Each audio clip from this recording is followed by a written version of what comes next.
मांसाहार वर्सेस शाकाहार। अक्सर हमारे ज्योतिष जिज्ञासु मित्र पूछते हैं कि जो मांसाहारी व्यक्ति है क्या उस पर ज्योतिष उपाय वर्क नहीं करते? क्या ज्योतिष की रेमेडी करने के लिए आपका शाकाहारी होना ज़रूरी है? क्या मांसाहार बिल्कुल गलत है? क्या जो शाकाहारी व्यक्ति हैं वो पूरी तरह से पवित्र हैं? देखिएगा, मांसाहार सही है या गलत है ये मुझसे या किसी अन्य से पूछने से पहले अगर आप स्वयं से पूछें तो सबसे बेहतर होगा। आपकी अंतरात्मा इस प्रश्न का उत्तर देने के लिए स्वयं में सक्षम है। देखिएगा, हम किसी का मांस जब भक्षण करते हैं, जब हम उसकी हत्या करते हैं, उसको मारते हैं, किसी की भी हत्या करना, चाहे वो एक चींटी हो, चाहे वो एक मुर्गा हो, चाहे वो एक बकरा हो, किसी की भी हत्या करना किसी भी तरह से तर्कसंगत हो ही नहीं सकता। और वो हत्या अपना पेट भरने के लिए, आप इस चीज़ को स्वयं पर लेकर देखिएगा। हत्या तो छोड़िएगा, अगर कोई आपके शरीर पर एक छोटा सा कट भी लगा दे तो क्या आपको कष्ट होगा या नहीं होगा? क्या आप उसको भला बुरा कहेंगे या नहीं कहेंगे? जब आप अपने शरीर पर किसी के द्वारा कोई छोटा सा अत्याचार बर्दाश्त नहीं कर सकते तो आप किस तरह से किसी के मांस का भक्षण करना तर्कसंगत मान सकते हैं? कुछ लोग ये भी तर्क देते हैं, ठीक है, अगर हम मांस को भक्षण कर रहे हैं वो गलत है, तो क्या जब हम किसी फल सब्जी को खाते हैं तो वो गलत नहीं है? वहाँ पर भी तो हम किसी पेड़ को काट रहे हैं, किसी फल को काट रहे हैं, प्राण तो उनमें भी हैं। बिल्कुल सही बात है, किंतु यहाँ अंतर है चेतना का। जब हम किसी फल या सब्जी को काटते हैं तो उनमें चेतना नहीं है, जड़ और चेतन का यहाँ पर अंतर है।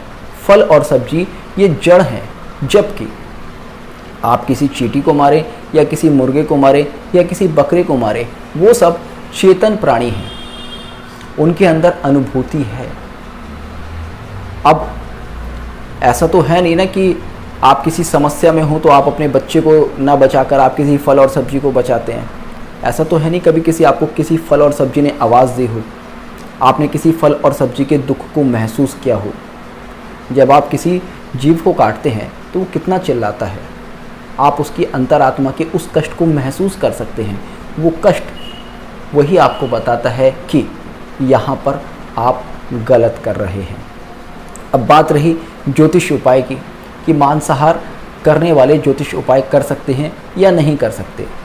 देखिएगा, ये एक हकीकत है कि किसी भी उपासना को, किसी भी पूजा को, किसी भी रेमेडी को करने के लिए आपका सात्विक होना बहुत ज़्यादा ज़रूरी है।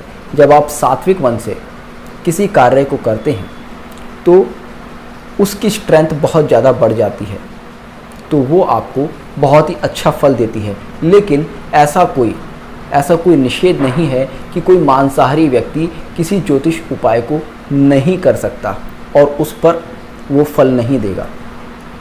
किंतु यहाँ पर मैं कहना चाहूँगा, अगर आप मांसाहार का त्याग इसलिए करते हैं कि मुझे कोई ज्योतिष रेमेडी करनी है, किसी कार्य के संपन्न होने के लिए मुझे कोई उपाय करना है, उसके लिए मैं फ़िलहाल मांसाहार छोड़ देता हूँ और उसके बाद जब मेरा वो कार्य हो जाएगा तब मैं मांसाहार फिर से शुरू कर दूँगा, तो यहाँ पर आप खुद को बहुत ही बड़ा धोखा दे रहे हैं।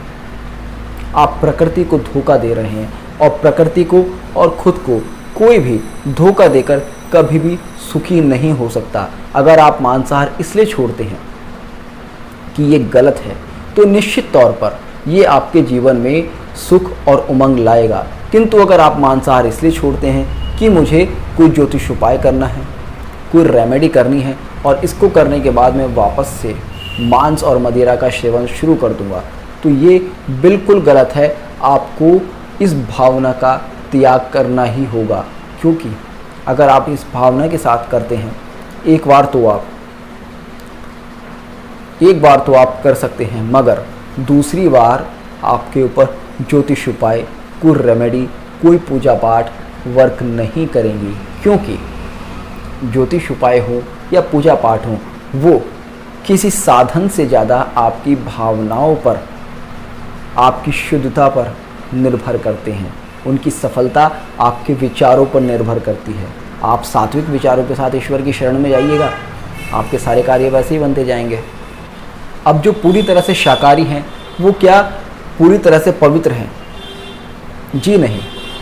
इस दुनिया में ऐसा कोई भी व्यक्ति नहीं है जिसने जाने अनजाने में कभी कोई जीव हत्या ना की हो या फिर जिसने कभी मांस का सेवन ना किया हो। क्यों और कैसे? भाई जाने अनजाने में हम कभी कभी एक छोटी सी चींटी को भी मार देते हैं, हमारे पैर के नीचे आ ही जाती है, तो कहीं ना कहीं वो हत्या है। किंतु उस हत्या का पाप उतना बड़ा नहीं हो सकता जितना कि आपने जानबूझकर अपना पेट भरने के लिए की है।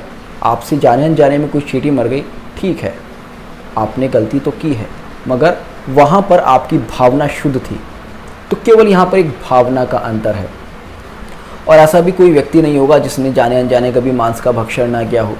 भाई आपके खाने पीने में जब आप होटल में जाते हैं, आप बाहर जाते हैं, अगर कोई चींटी मच्छर वगैरह गिर गया आपको पता भी नहीं चलेगा। तो ऐसा भी कोई व्यक्ति नहीं है। तो इसलिए ये कहना कि भाई जो लोग कहते हैं कि भाई मैंने कभी मांस का भक्षण किया ही नहीं है, मैं बिल्कुल पवित्र हूँ, वो भी पॉसिबल नहीं है। खैर, इस विषय में तो देखो हमारा कानून भी बड़ा अजीब है। भाई एक शेर की हत्या करना पाप है, एक मनुष्य की हत्या करना पाप है, मगर एक बकरे की हत्या करना, एक मुर्गे की हत्या करना कोई पाप नहीं है। भाई प्राण तो प्राण है ना, किसी का भी हो।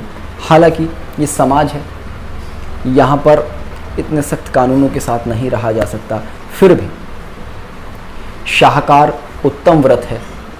जब तक आप शाकाहारी बन सकते हैं, जब तक आप फल सब्जी द्वारा अपना पेट भर सकते हैं, तब तक हर व्यक्ति को शाकाहारी ही रहना चाहिए।